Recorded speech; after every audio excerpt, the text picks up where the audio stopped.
Dating over 50, what actually matters from a real couple. And guess who I have back on today? It's me. Hi. My sweetheart, Paula. Can I call you a guest? I think I'm more than a guest at this point. I'm the guest that's sticking around a while. So how do you think commitment starts? I would say it's a decision. It's a decision. Okay. Two people have to make a decision to commit to each other. Yeah. It's an agreement, right? Mm-hmm. So well, before the agreement, a decision. Okay. One person has to say, I've decided. The other person has to say, I've decided. Okay. Let's commit. And would you say in today's dating that must be a bit intentional? Oh, definitely. Okay. And would you agree with me that I think most people kind of go in it cavalierly, naively, without intention? Yes, I've been known to do it. Yes. So do you know what? Okay, we're now at the 9-month mark. Right. So do you know statistically it's about a 2.5% chance two people can have a first date and end up at the 9-month mark? Say that again? 2.5 people that had a first date 9 months ago, their chance of being in a committed relationship. 2.5%? Yeah, of those people who had a date 9 months ago are still in relationship. Yeah. How'd you get that number? All right. This is my perception. So let's not hold this to fact. But let's say 100,000 couples had a first date 9 months ago during that week. Okay. Whether that's true or not. And I'm basing it here on the United States. And if we use the 80-20 rule, 20% of them would turn into a second date. But let's be generous. And I'm going to say 40% actually turn in the second date. And I think most people would say that's generous. Yeah. And of those people that made it to let's say a 10th date, let's say it's 20% of that. Okay. And to make it to 3-month mark, let's say it's 20% of that. And then if you make it down to the 9-month mark where we're at. You've clearly done the math. I know you've done the math. All right. So that's how you got the number? Yeah, so think about it. For those people that have a first date tonight or this weekend, their likelihood of actually turning into a committed relationship is 2.5%. Okay. So how do you... Great odds. Okay, that's right. So how do we put the odds in our favor? I give up, Jonathan. Well, I think it's when two people agree. We talked about intention. What was the word you used in the beginning? It was a decision. And in our particular case, I said to you, how do you feel about exploring a relationship together? Yeah. Okay. And how did that feel hearing that, exploring a relationship? I think that was, I think it was a great word. I think you were, I felt it was non-threatening. Okay. And,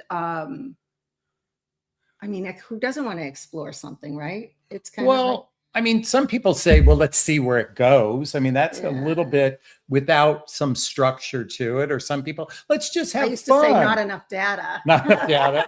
Okay. But, a lot of people say, let's just have fun. Or now the minute we are physically intimate, we're exclusive and we're official. And, like all the different gamuts. And what we did was say, we said, let's remove the pressure.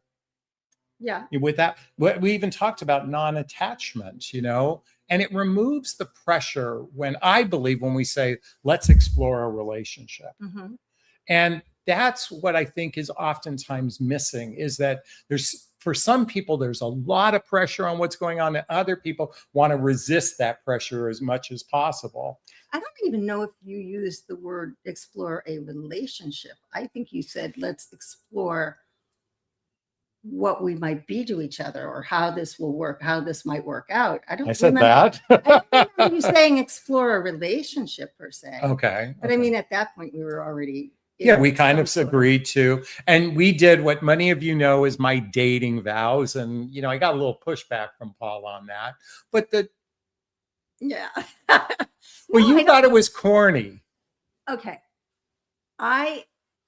You were going after everything being sort of in writing. I mean, he does these dating vows on, if you email, is that how? No. People get it? How do they get it? Oh, no, they can. By the way, if you'd like a copy of my dating vows, there's a link below. Okay. You can, sign up to get them. And for some people, I know it works. For me, I was feeling like it was you know, and especially because you were saying like, let's use this right away before you would ever, you know, before the penis Well, goes into the vagina.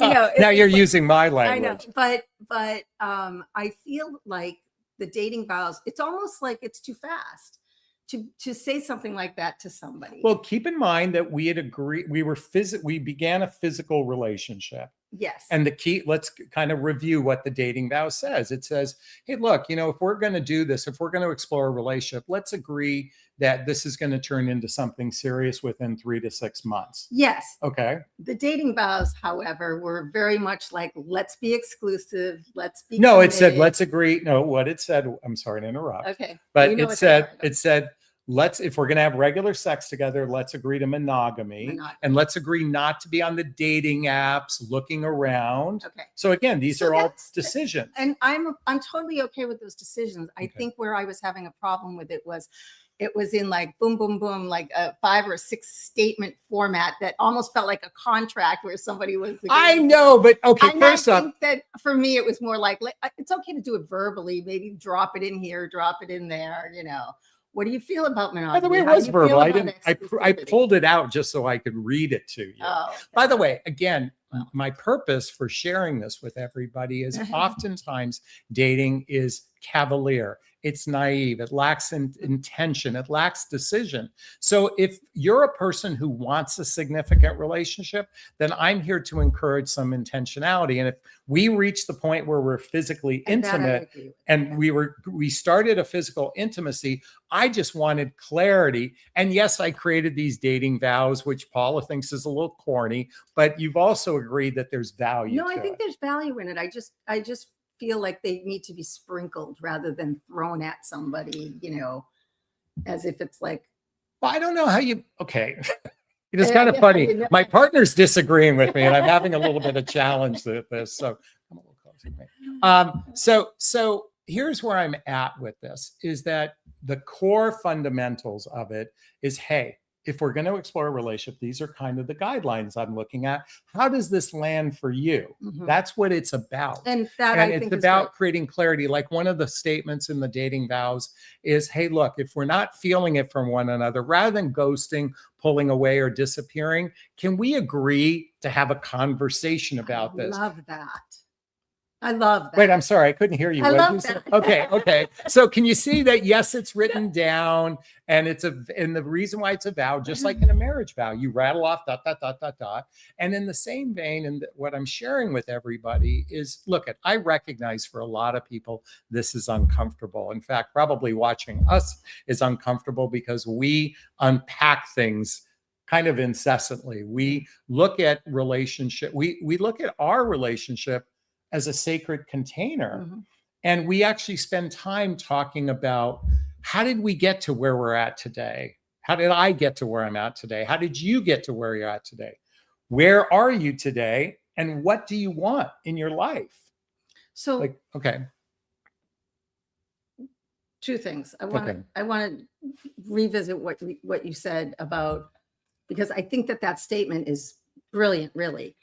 The one of the dating vows that says, I want to make an agreement that that whatever we have is a sacred container. Is that what and that we agree not to ghost each other, not to, you know, right? And how many actually do that? Like that alone is actually saying, this, look, this is a boundary. Yeah. And I mean, I'm guilty of it and have been ghosted and breadcrumbed and whatnot. And had I had that statement, you know. By the way, I'm interrupting you, but let me say, listen, I recognize you can make all the statements in the world and no one's going to agree to it. But here's the thing. I believe it's better to have at least made the statement and made the declaration and hopefully planted the seed in someone's head.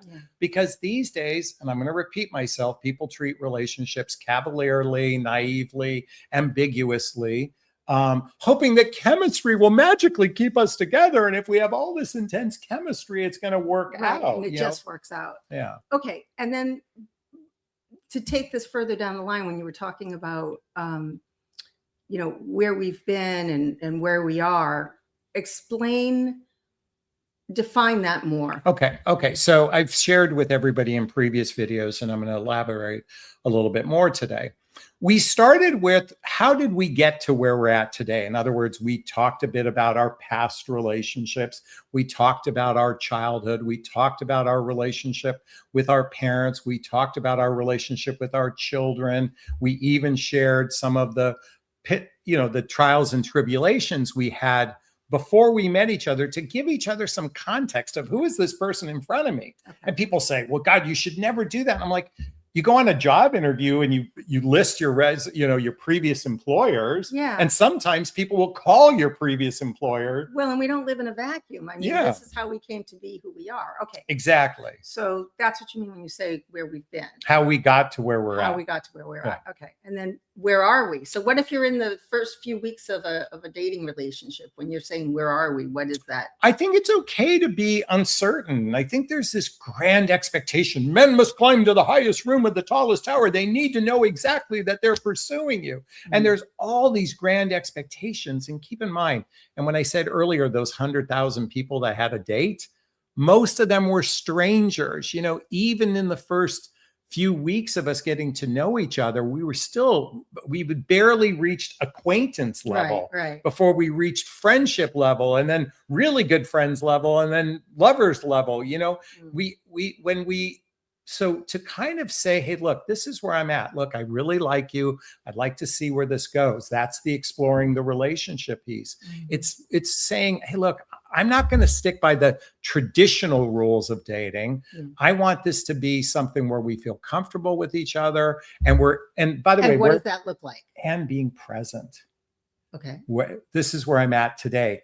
Being present to this experience. Mm-hmm. How many people they're focused? Like, I know women sometimes try on the guy's last name before a first date, and I'm exaggerating here for a second. So, okay. And then where do we want to go? Okay. And that's fair. That's like saying, hey, what are you looking for a long-term partner like that? Or well, it's not even. Yeah, I think that should be discussed. I think that should be discussed before two people are really exploring physical intimacy. Coming back to that clarity, do you want a serious relationship? Do you want to live with someone? Do you want to get married? What does that want to have children? Yeah. For the younger demographic? Yeah. I mean, we're in that midlife demographic, so it's a little different standpoint. Yeah. So what's your relationship vision? And more importantly, and this is where a lot of people miss the boat, is to actually have growth as part of your relationship mission, if you will.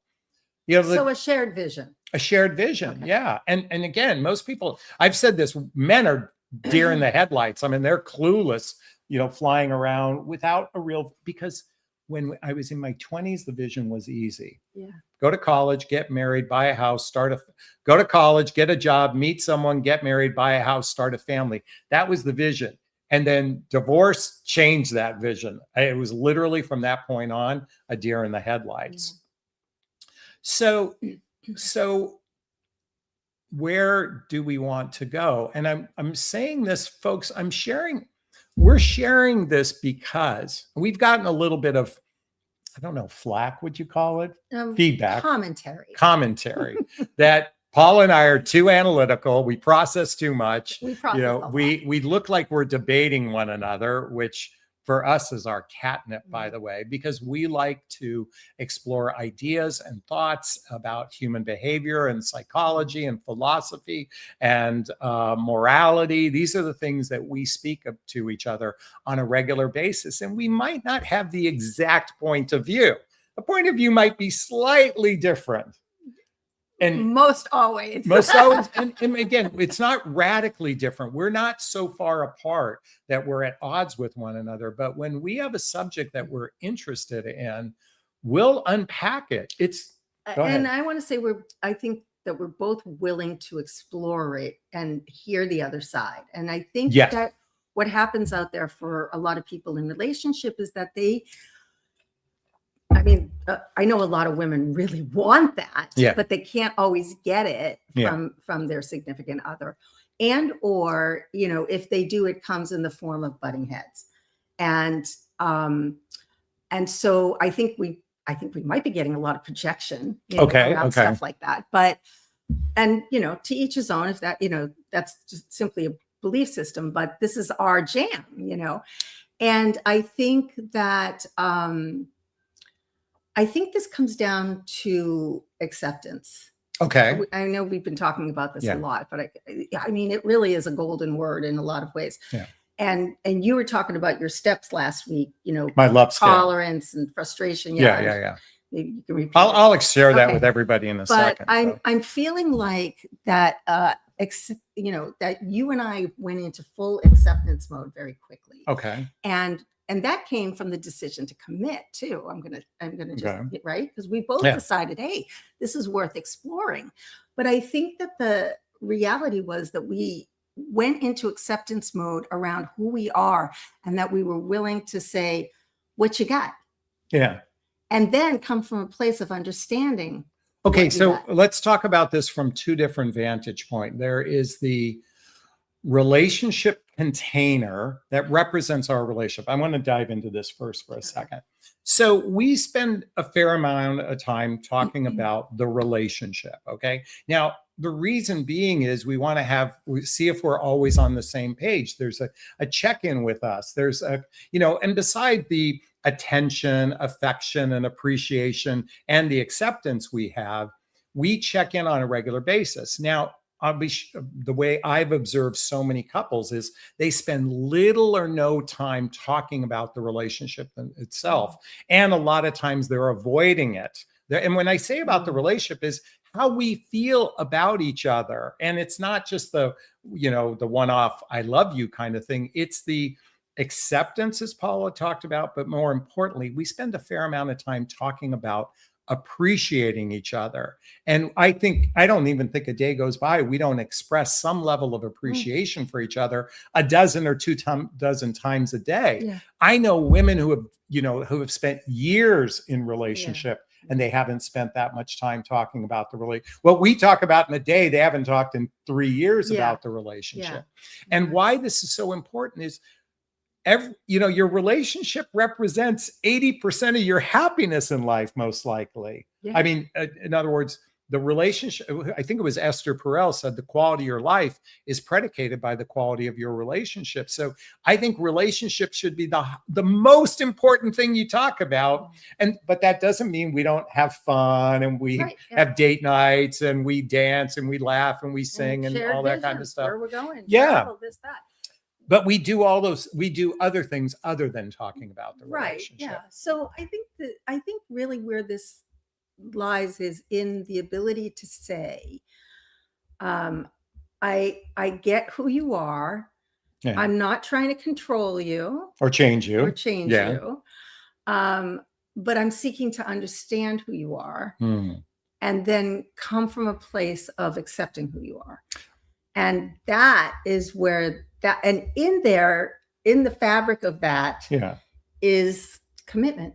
Okay, so we talked about the container, which is the commitment, and we talked about differences, the love scale. Mm-hmm. And here's the thing, and we've learned now that we're 9 months into our relationship. Okay, we now live together. I am by no means suggesting we are the pinnacle of relationship. I'm just sharing the 2.5% we represent. And by the way, you know what? When we get to a year, that's 1% of people that have gone on a first date 9 months ago are going to make it to a year. Those couples, or maybe, what is it, 1%, like 1,000 people out of that? I mean, that's the reality we're faced with. So putting the odds in your favor is about being intentional, about having these conversations. And the love scale that I talked about last week represents understanding that we all have differences. You and I are butting heads on differences all the time. When I say that's not butting heads, but we have moments where we have a difference. And at first we might get frustrated with how somebody does something different. We might act frustrated and we might reject or resist how they do something different. And so I'm going up the scale. We might reject or resist. And what happens when you reject or resist? Friction happens. And what's the next level above rejection and resistance? Do you remember? Starts with the T. Tolerance. Tolerance. We begin to tolerate someone's differences. And this is where so much resentment and frustration and anxiety begins to occur when you have a difference with someone because you're expecting them to act like you. Mm-hmm. And then or how you want them to be. And then you could start being controlling and nagging and all this kind of stuff. But next above tolerance is understanding, what you just talked about. Yeah. Okay, you do something different than me. Okay, I understand that. I can relate to that. And I would venture to say most couples spend most of their time in differences in frustration, in resistance, in rejection, and intolerance. Not intolerance, but in trying to tolerate it. How about and trying to I don't want the word inflict is coming to my mind, but okay. to impose their view on the other person. Yeah. And so when you come to a place of understanding, this is where you're starting to rise to love. When you're in a place of understanding, I understand there's differences between you and I. And as you said so clearly a few minutes ago, the next level, the next scale above, I believe, is acceptance. Mm-hmm. Okay, I accept you do something different. I do something different. Right. And, and it's okay to agree to disagree, but I want to accept that this is almost a step more than that, though. This is not really quite, I agree to disagree. No, I mean, that's more below it in the understanding. Maybe. Right. Like I agree to disagree says, I got an opinion, you got an opinion, we are at an impasse. So let's just let it cool off. Yeah. But acceptance says, I have an opinion, you have an opinion, or I have a difference, you have a difference. Okay. And how are we going to work that together? Yeah. I mean, it's a small little difference there in terms of, it's almost semantics, but it's not. It's a feeling.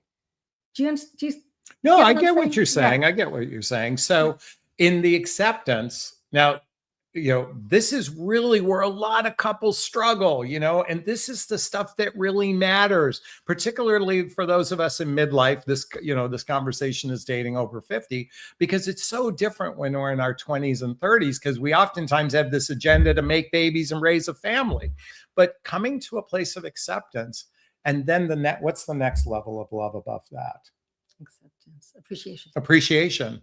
Like, look, even though we do things differently, remember a few weeks ago we had Vinegar Gate where, she uses vinegar to clean things with. And I'm like, you know what? I appreciate that you actually care about our health.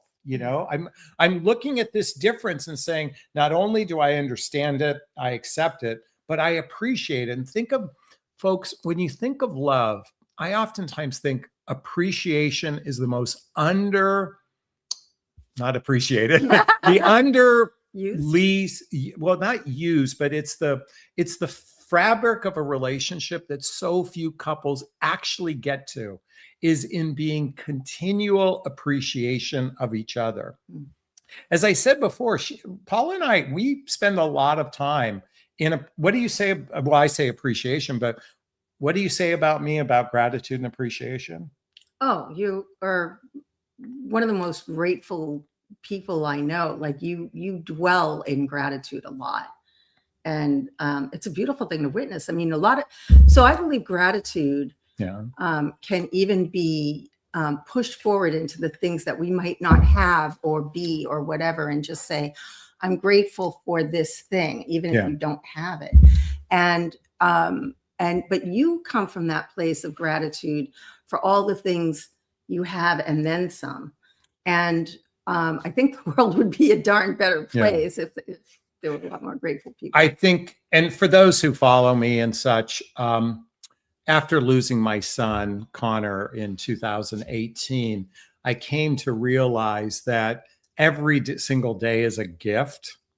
And because of him, because of that, losing my son, I really, I wake up doing my best to be in a state of appreciation. Yeah. Not just for you, but just appreciation of life and really cherishing life in a different way that I didn't have before he passed away. Mm-hmm. So what's above appreciation in my love scale? Your testimony starts with an A.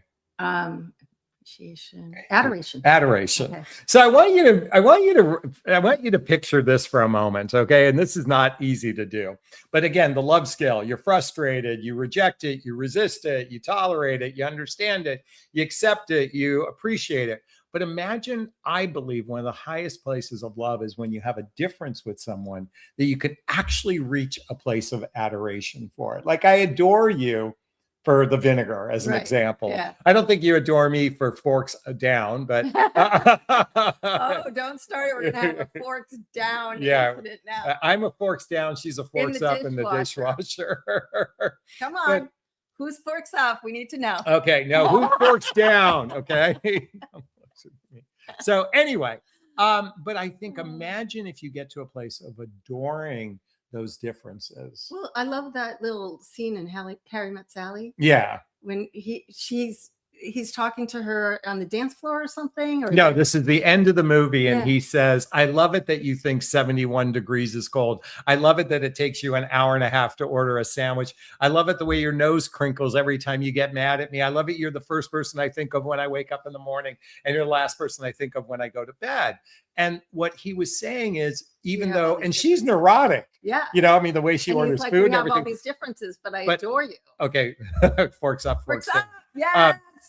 Anyways, but he says, I adore all those facets, those picadillos, as Robin Williams said in the movie Good Will Hunting, you know, those prickly parts, if you will, because isn't this really about love? Isn't ultimately why we want to be, not just from a transactional point of view for a relationship, or companionship, connection, and sex. I mean, yes, those are really important facets, but more importantly, if we want to get to the juicy levels of love, then it requires being intentional to look at, okay, and I'm pontificating here for a second, looking at the container of a relationship. And this comes back to what we were saying earlier, is talking about the relationship, particularly how you feel about it, how you feel about the relationship, not so much even about how you feel about each other, but how do you feel about this relationship? Are we on the same page?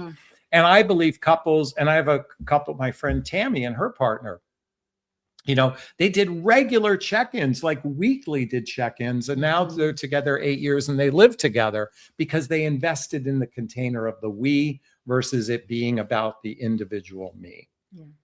All right. Do you get the gist of what we're saying? All right. If you did, and this resonates with you, hey, there's a link below. Schedule a discovery call with me to work with me as a coach. There's a link below. You can join my groups. You can get those dating vows we talked about, and you can get all the books I recommend, including my book, What the Heck is Self-Love Anyway? A Journey of Personal Development, Self-Help, and Spiritual Work. All right. And the links below to get that. Now, those who know our live format, I'm saying our, not my live format. Right? It's time for Q&A. If you have a question, write the word question, then post the question thereafter. Or you can purchase a super sticker, super chat. There's a little $sign in the chat box. All the monies from the super sticker, super chat goes to a scholarship fund in the name of my son, Connor Asley. We talked about him a few moments ago. He's my son who passed away 7.5 years ago. And his honor, we donate to causes like the Hoffman Process, Insight Institute, and scholarships to coaching as well. Our goal tonight would be $50, so we'd appreciate some love. And it looks like we already have some questions that have come in. So, and yes, people are saying forks up, forks up, forks up, forks up.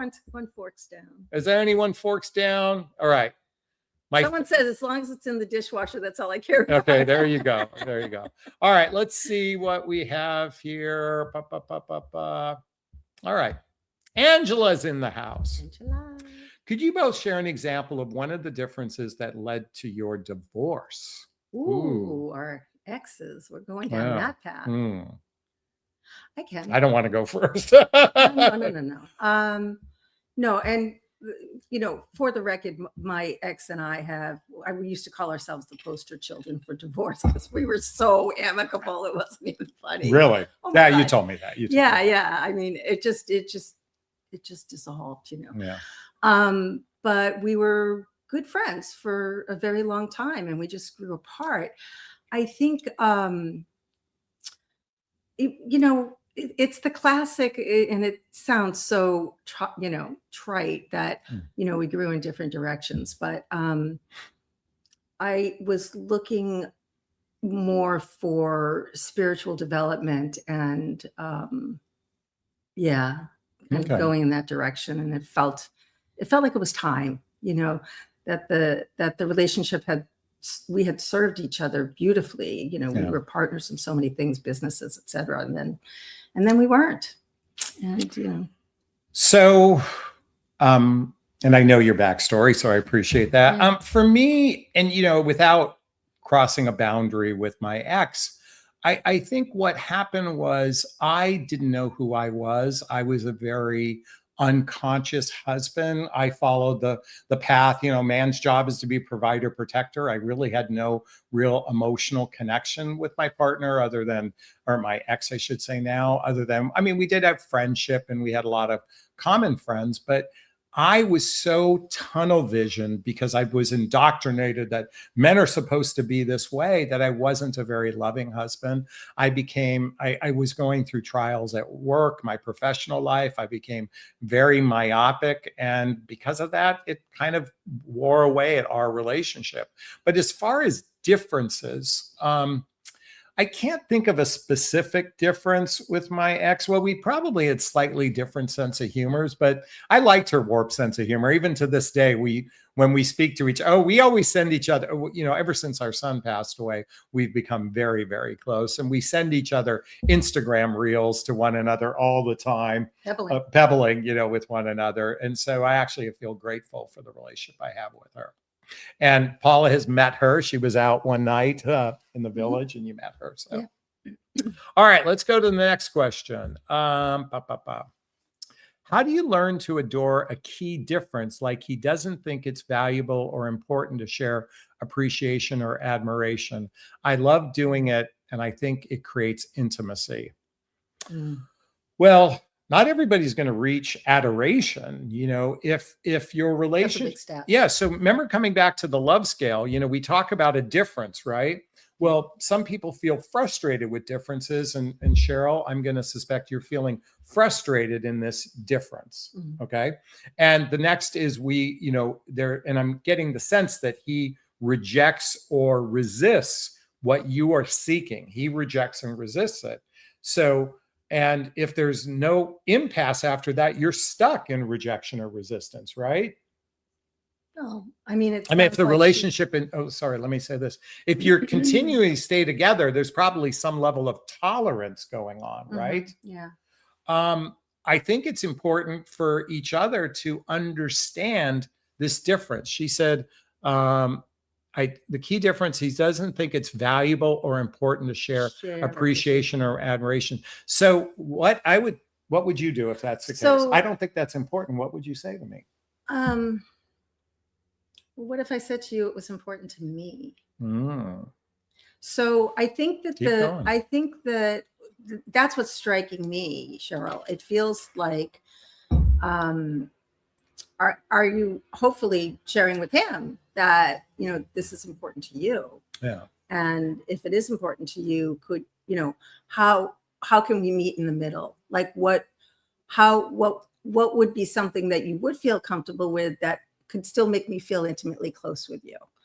I think that, there's some happy medium in there, and it might not have been explored yet. So, and I think what you just said is his need to he doesn't have to understand you. Okay.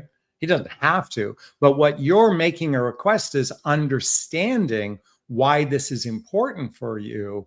And further is to come to a place for him to come to a place of acceptance that this is important to you. In fact, why don't you have him watch this video, right now, watch this video, to start to understand how the love scale works, because this is important to you. And by the way, you have a very valid reason to want to feel appreciated, to be admired, to be validated.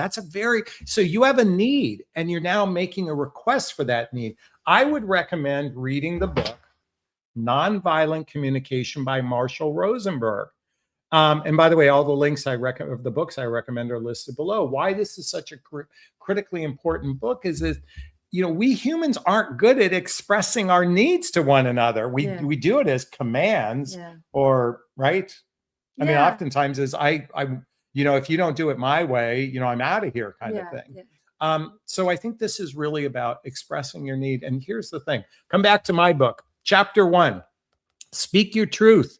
Do it with kindness. Just do it with kindness. In chapter 9, if it's sincere and from the heart, you can't say the wrong thing to the right person. The right person actually wants to make you happy. And if this is a need you have, then you have every right to express your need and come to some level of agreement with one another, hopefully coming back to acceptance. You don't have to reach appreciation or adoration right away. That takes a while in some cases. But boy, coming to acceptance would be really important, I think. And then I would probably piggyback on that and say, we have people that we know that are very different. And but they have this beautiful commitment to their love relationship. And he's very nature driven. He doesn't come from an emotional standpoint very much. She's very kind of like woo-woo spiritual. And, between the two of them, it's kind of one of those, like, they have this beautiful connection. And I think that has to do with commitment and the ability to say, I understand who you are. And so where I'm going with this is Cheryl's person may not be able to, or comfortable, let's just say, in sharing from that place. And how do you move that needle? So it might be Cheryl's ability to see that also, to be able to work with that also. Well, in the couple you're thinking of, they also have a shared passion with one another that is so integral part of their life, and they share it. It happens to be nature. They have this gigantic love of nature, and they spend a lot of time. And for them, that's where they really connect. And I suspect, Cheryl, that there are other facets of your relationship, hopefully, that you have this kind of connection. It'd be really sad if you didn't. She went on to say he takes pride in his stoicism. Wait, so say this again. He takes pride in his stoicism. Interesting. Yeah. What isn't pride one of the deadly sins? No. I mean, I know a lot of people who are stoic, and they really, I mean, in some ways, people like us who are very like that, that's not a way that we operate, but for them, that is a sense of who they are. Now this is just a judgment on my part. I could be wrong. It's a projection, but I think oftentimes stoicism can be a repression of feelings.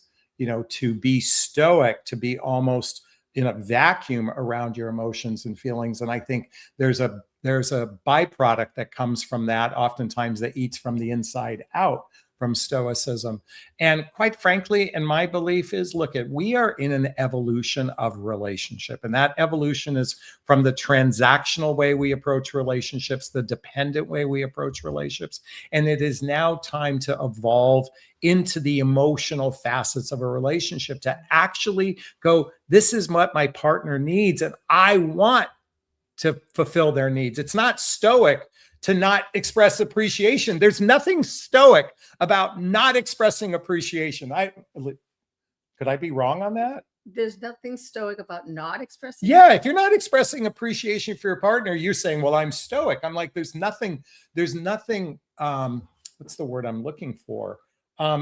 It's an avoidance mechanism. Expressing appreciation, I'm going to curse now, should be a fucking prerequisite of a relationship. In other words, attention, affection, appreciation, and acceptance, like Paula talked about. It should be a prerequisite. It's a daily vitamin for relationship success. And I'm sorry, I'm going to be, bombastic here and be righteous when I say this. Fucking appreciate one another is what keeps a relationship juicy and delicious. In my point of view, you don't have to take this, this is how I feel. All right. What are some people are saying? All right. Angela has another question, and I'm going to say, do you think conservative and liberals can have a peaceful marriage? Ooh. There's a very prominent celebrity couple in the politics. Couple. Yeah, in the politics world that are one's very left leaning and the other is very right leaning. I can't remember. I can't think of their name, and I know them off the tip of my tongue. And they've faded out a little bit, but they used to be in our time, they used to be really prominent. Can I answer this? Oh, no. Yeah. Well, I think that they had an amazing relationship. Well, that's because they were having healthy discourse. Yes. And more importantly, I would venture to say, Republicans and Democrats at the core share very similar values. It's those that at the extreme or those who get caught up in the politics of things instead of the actual morality that in my mind matters most. In other words, your values. If your values are different. I think most people want to be understood. Yes. And seek to understand to a certain extent, in their points of view. Yeah. I think it's when you start getting off into the fringes that's where division and separation. But I think Republicans and Democrats can be happily married, but again, if you're deeply rooted in your ideology and in that I'm right and you're wrong, I don't see how that will work. If you're saying my point of view is right and the other person saying my point of view is right, I think you're going to butt heads because you're going to be stuck in tolerance. And by the way, coming back to remember the love scale on differences and tolerance, and in the tolerant space, there's a shitload of resentment that comes up. And by the way, it's this couple, James Carvell and Mary Madeline. That's it. Exactly. Thanks for sharing that with us. So, all right. That's my point of view on that. Annika's in the house.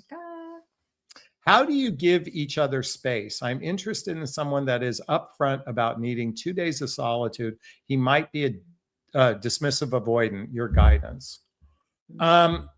Well, I think if you're not living together, it's easy to have space, right? I mean, our relationship had built-in space before we moved in together. If you're talking about living together, and he requires 2 days of solitude, then I think it just comes in, this is something you have to work into your day-to-day life. Well, do they have to be two consecutive 24/7s, 48 hours in a row? Or can it be, I'll take off for the coffee shop 6 hours here and you take off for, So we know a couple who live in Arizona, and when they got married and moved in, or they moved, they found themselves after a couple months of being, I think it was about 6 months living together, like, oh my God, we are like driving each other crazy. We need some space. So I think it's every Tuesday he takes off for like from 9 till 6 p.m. and has things he does outside of the house. So she has the home to herself.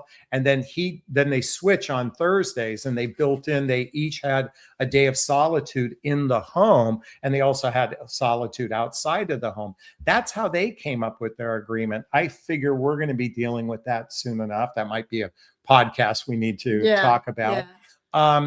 For now, we haven't had that experience. I mean, a little bit. I was a little bummed.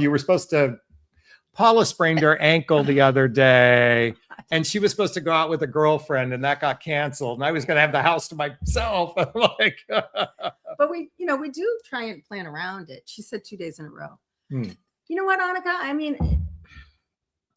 I can understand this. And coming from being in a place on my own for 2 full years.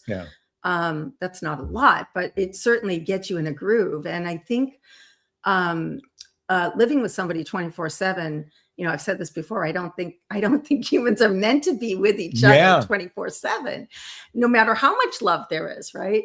And I think the catch here is really being able not only to speak into that, but to find what works, so that everybody can feel like they've got themselves a little corner of their sacred container worked out. I don't know. Well, easy to say maybe, but maybe not easy to do. Something occurs to me.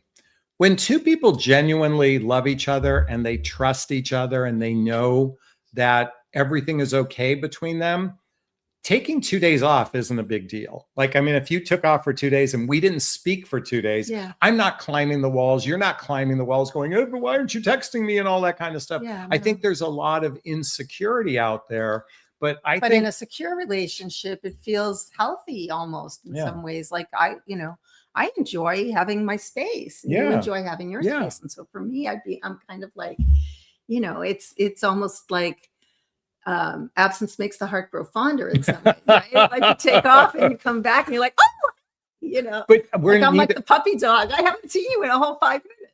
But again, there's a secure facet of our relationship. And again, people that are in a secure relationship, they don't need to be checking in. I'm not suggesting that's what you're bringing up, but I know for a lot of people, their concern is, hey, I need my 2 days to myself, and there's nothing wrong with that. And are you going to be okay that I don't check in during those 2 days? And in this case, there's hiking, mountain climbing, that sort of thing. And maybe you can join him at some point in the future doing those things together. But I'm sure you have things you'd like to do that you don't necessarily need to do with him. So anyway, great question. Let's see. Angela's back in the house.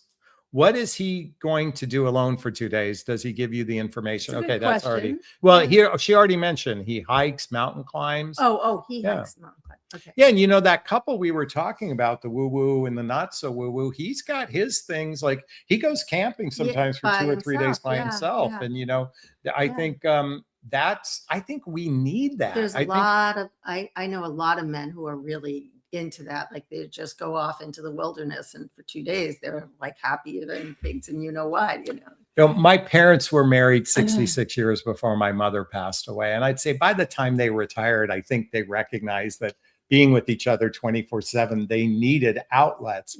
My mother was a champion bridge player. She was a poker player. Like she'd drive to Las Vegas and go play poker for days, without my dad. My dad had his, I think he had the Coast Guard, and he started the Turkish Israeli Foundation in Los Angeles. And he had his things to do together. Now, obviously, Annika, we're talking about a new relationship versus a relationship that's been around for a while. But I think it's important to navigate these experiences through communication. It's just sharing how you feel, and hopefully you come to, again, agreements, acceptance, understanding, acceptance, that works for and hopefully everybody. Appreciation. I used to call my mother, by the way, Julie McCoy, because she was like the captain of the cruise ship, cruise director.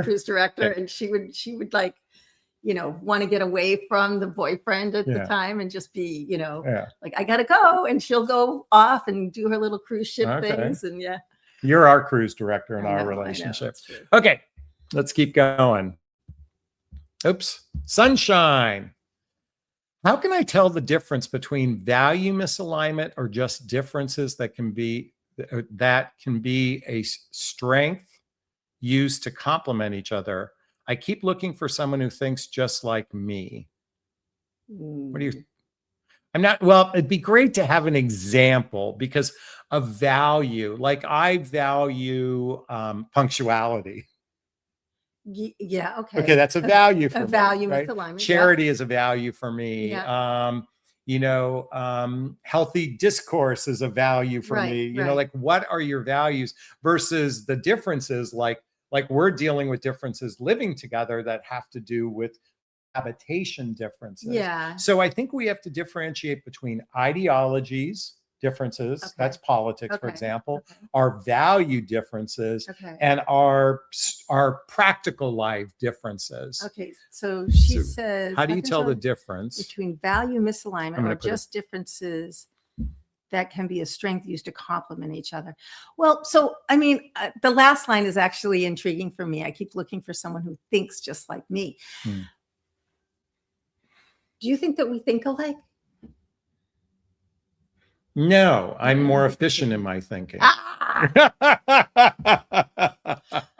I'm just kidding. I'm kidding. No, we don't think alike. But what's interesting is if I thought of us like a prism, like I may look at it like I see blue and you see, navy blue. It's still blue. We're still in the same band of colors. So and I'm using this as an analogy. We're kind of close in the way we operate in the world. And I think what I'm talking about is our personality, the things that we like. Yeah, I mean, Actually, our personalities are quite a bit different. Let me retract that. Yeah. I think it's the things that we like. We have a lot of compatibility. Let me use the word, or you used alignment, but that's also fair. We're compatible in so many areas that it makes our relationship so much easier. We're not butting heads, right? So, okay, so we're definitely not of the opposite attracts thing. There's not any of that. But, do we look for people who think like us? And I think that might be maybe this has to do with the acceptance piece as well. Like, having a liberal and a Republican, a right and a left person, or having these, differences that somebody might consider a strength, but not you per se, right? Like, because they don't think like you. So it begs the question, like, are we willing to accept what that person is for all their strengths and weaknesses, right? So I'm laughing right now, folks, because our first date, we started with like a difference on something. I mean, and what's interesting, our date, because we both because we had mutual friends, and there was other facets where there was a lot of commonality. Okay. Yeah. There was a sense of familiarity, but we started like almost, again, because we approached meeting each other from a place of curiosity, not expectation. We had no attachment to an outcome. And we basically, I don't want to say we debated, but we debated. We didn't debate. Okay, we had discourse. Healthy discourse. We had healthy discourse around the concept of masculine versus feminine. And now, we spent hours on it. Started. Yeah. Don't get Jonathan started. And then we got into a conversation about romance. Yes, we did. And what happened is through the flavor of that, neither one of us was, I mean, I was operating a little more, I'm right, you're wrong kind of thing, a little bit. And to my credit, you were way more, to your credit, what? To your credit, what? And to my credit, I was seeking to understand your point of view. Yeah, we were both coming from a place of curiosity. We were. And I think that, that is the slippery slope. Who was it? Sunshine was talking about that, trying to find someone who thinks like you. I think we all come, I mean, especially in our, 50s and on, we come to life with all of these experiences and ways of thinking. And sometimes we're stuck in our ways and stuck in our thinking. And, so do we seek someone who thinks just like us, or is it actually better to have one who doesn't? So it just occurs to me that our relationship was built through discourse, not we need a better term. I know. Discourse. Well, and discourse meant conversation. Yeah. And we both came at it from this radical place of curiosity, even to the extent that we were like, a little bit of differences. There was a little bit of friction. We were like, I want to understand the way you think. And you're like, I want to understand the way you think. Yes. And I'm like, no, I want to understand the way you think. Yes. And there was something about in fact, what did you say 5 days in? Or once we started to talk on the phone, what did you feel from me? That I had never, I wrote this in my journal, actually, that I had not ever felt so seen and heard and witnessed by another human being. Yeah. Yeah. Because I sought to try to understand her. I was trying to get to know her. And why I'm putting a thumbnail right on this point is dating is so much based on performance and entertainment and trying to prove ourselves to someone, instead of just going, I just want to get to know you. I want to actually get to know who you are on the inside, without the performance, without the makeup, so to speak. Yeah. How am I going to get to know this? And the best way in my world is being radically curious. If you haven't read I'm going to do a book pitch. the book, If the Buddha Dated, there's a link below to get all the books I recommend. This is a wonderful book that throws out the bullshit gender rhetoric of how men are supposed to be and women are supposed to be in relationship, and says, how can we connect with each other on a heart-centered level? And that's what was happening those first 10 days after our first date. So anyways, I hope that answers your question about differences. Okay. I want to give Annika some props. Thank you for the $5 super sticker. We appreciate the love. Let's see if there's more questions. Question, I am seeing limerence.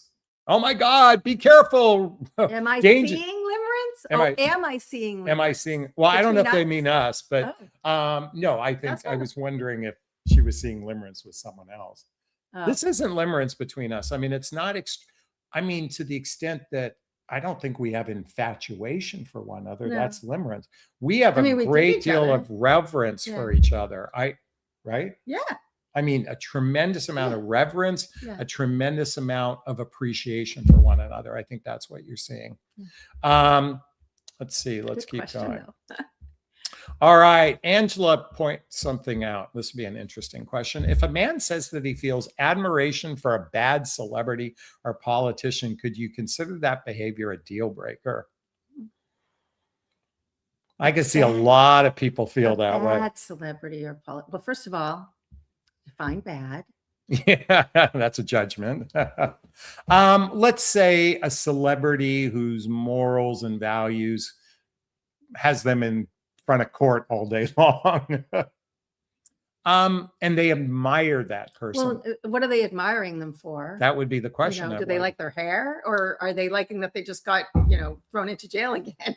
I don't know if we have enough context. I know, but I'm going to think of like Michael Jackson for a second. I love his dance. I love his music. What happened in his life, I'm not sure I agree with. Do I admire their talent? Would you stop watching him because of an incident? Yeah. Would you stop, That was a tough one for me. And I'm not going to get into my, I'll just say, I mean, on that particular person that I just mentioned, but it was one of those where I struggled hearing what was going on in his personal life. Because I conversation. Yeah. And again, I think it's about seeking to understand and accept someone's point of view. And you may never get to understanding. You might be stuck. You might be intolerance or indifference or rejecting it. So, but that's how everybody has to consider a deal breaker for themselves. What's one person's deal breaker is one person's another person's amen. Yeah. I mean, again, that's a personal question. Sassy says men and women should have their own lives outside of relationships. Seems like many women and men don't have this in place. I am in full agreement. My parents learned that after 60 years of marriage. What does Sunshine say? That's helpful. Compatibility was the word. I might pass up a great guy. I'm trying to be more open-minded to appreciate differences. I probably passed up great guys. Yes, I'm right. Yes, I am right. You were wrong. Yeah. And she goes on to say, wonderful perspective. I appreciate your answers. Annika says something to piggyback. I love the reference. It's so beautiful. I love that reverence. Reverence. What did I say? Reference. Thanks for correcting me. Reverence. Thank you. Yeah, there's something I want to share this. Can I? Sure. I feel Jonathan and I have what I consider a very sacred container. Mm-hmm. And so it comes with reverence, and it comes with admiration and communication and all of those things. But it and you asked me this in the very beginning, like what makes commitment? Yeah. It's a decision. And I think we both decided early on how sacred this was. Yeah. So I don't know. I wish everybody could have that. It's interesting. Yeah. I pulled up a book, Spiritual Partnership by Gary Zukav. If you haven't read this book, I highly recommend it. I look at our relationship very sacred. I look at it as something, it's its own entity, if you will. Mm-hmm. And because of that, I cherish it. It's something that I'm protective of in that sense. And I'm intentional about it.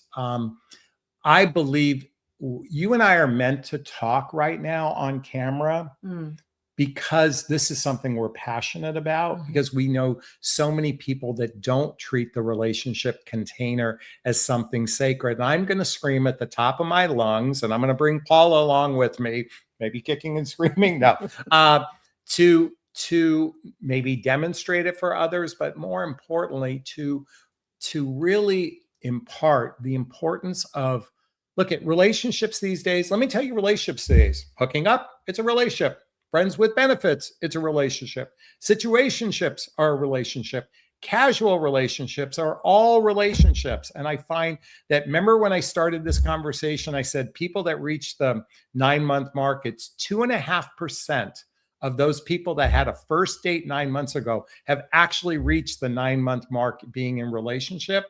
It didn't happen because we were just la-di-da and let's see where it goes and let's have fun. We were intentional. It was a decision for us. And that's what I want to impart upon everyone, is to be intentional and treat this as something sacred, not cavalier like so many people do. Ba-dum-bum. Good place to end? Yeah. Yeah. Well, we got one more question. Let me take this one last one. Okay. Angela does want to say, thank you for sharing very good opinions. It's so wonderful to see Paula with you. Yeah. Have a kiss. Thank you. All right. Last question. What do you think of a man who talks about wedding and marriage and makes no moves forward with those words? Would you give him a time limit? God, a lot of people weaponize it. Did you hear what I just said? Weaponize it? What do you think of that? So they use it as like, oh, I'm just dangling. Oh, sorry, like dangling, like a breadcrumb. Excuse me. Let me retract the word weaponize. They dangle a carrot with possibly with no intention. So, God, that's a tough one, because I would say it could take a good 2 years. I think you should know by 1 year with somebody whether or not you'd want to marry them. I think to solidify that would be 2 years. That's just a rough throwing I'm throwing that against a wall. Yeah. I'd be curious to know how long the two of you have been together, but marriage is it's a sacred union. It's a relationship with the government, and what I mean is when you sign that marriage contract, you have a relationship with the government. And I would say that what you want to do, and tell me if you agree, is really get a sense of the container of the relationship. It's one of the reasons why I like a year and a half. Okay. It's why I like a ketubah. It's kind of a, what's a ketubah again? Ben and Stephanie have it. It's like a marriage agreement. Their relation, it's a spiritual agreement with one another. And I think maybe sitting down and really decide, what is the container of your relationship? What's your commitment to this relationship? What does it look like from a practical perspective, cohabitation perspective, a financial perspective? Have a dialogue to see if you're on the same page. You have a different, I can feel your energy. Yeah, I'm thinking about it. I think I almost sense an underlying thing from Annie, that there's a lot of talk but no action. Yeah. And I find that's, and this isn't just apply to men, women do it too, but they blow it up. Yeah. That it's some big thing and, we're going to get there, and don't ever get there. And I think what's important is it's kind of like being able to read body language. Yeah. Right. Like, the words that are being said, if all you could hear was like, Lucy in Charlie Brown, wah, wah, wah, wah, wah. Yeah. And you didn't have anything else, but you could read what he's actually saying, I almost feel like it requires a little bit of that. Like, what is he actually saying? Is he saying in his heart, he feels, super committed to you and wants to be with you forever, but can't pulled the trigger yet? You know, could there be other things that are going on in the background that you don't have a clue about? You know, those things certainly could exist. But I think more than anything, if you pulled back and just all you heard was wah, wah, wah, wah, wah, what's really going on in it? You know, it's interesting. I was thinking about what this person's past relationship history is. I'd be curious to know, what is there any pattern for him? Does he have multiple short-lived experiences? Is he a serial monogamous? Is he a serial dater? Did he have this one long marriage and it just up wiping him out? Yeah. You know, so, you know, there's a lot of guys that are that's why coming back from that, you know, and like Debbit says, you know, you can ask him, you know. So Joe Hicka says, when a guy wants to marry or knows his intentions, he tells you from the beginning of the relationship. There's a lot of truth in that. Yeah, but here's the sad part is I use the word weaponize because I think it's like a breadcrumb. You know, like, oh, I'll just throw this dangling participle out. I call dangling participle. This carrot out there as a way to keep you in where they have no real intention. So again, I would say never married, no kids. So this guy's how old is he, Annie? I'd be curious. You know, how old is this person? You know, if he's 60, you know, it's different than if he's 30, you know, never married, no kids. But I think a lot of people dangle the idea of marriage. He's 54. You know, there's a reason why. Okay. And I'd like to know why he was never married. Like what was going on for him? This comes back to how I started this conversation in this video.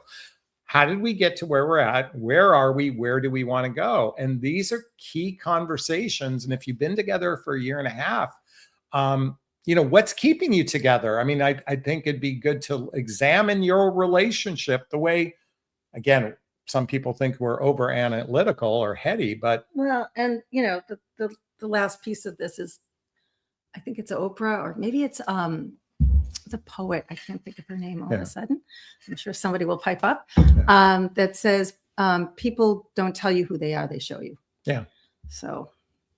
All right. Well, we hope we answered that question. I hope we answered your question about dating, what really matters from our vantage point. I am by no means suggesting that what we're experiencing is what everyone else is going to experience. I have no idea if we're going to last another 2 months or 6 months or a year. I just want to share what we're experiencing and to some degree encourage everyone to look at relationship from something sacred, from something intentional, from a place of a decision, from a place of being within your power. That's the message I want to pass on. And if you need some support in that area, there's a link below. Schedule a discovery call with me to see if working with a coach is right for you. There's links to join my group, to follow me on social media, all that good stuff. I'm here to support you to achieve what you desire in life. And I honestly, it's because I'm in what feels like the most juicy, delicious, healthy, happy relationship I've ever had. And I'm kind of like, I want what she's having, you know, like I want everyone to experience what I'm experiencing. So what do you have to say to wrap up? Oh, thanks for the love. Yeah. Yes, yeah. Everyone's loving on you, sweetheart. They really, I can see the comments. They really love you and appreciate you. Thanks for all the love. And listen, I know those of you that have criticisms or projections or all that good stuff. By the way, I am more than happy to read them all. I'm here to be of service to you. And if I can make a difference in bringing my beloved along, that's what I'm here to do. So thank you all. Big hugs of appreciation. Paula's great. Cute couple alert. Awesome. Go happy, guys. We're going to go have some fun tonight. Yeah. So everyone have a wonderful evening. Be well. Thanks. Bye now. Bye-bye. Bye-bye. Bye-bye. Bye.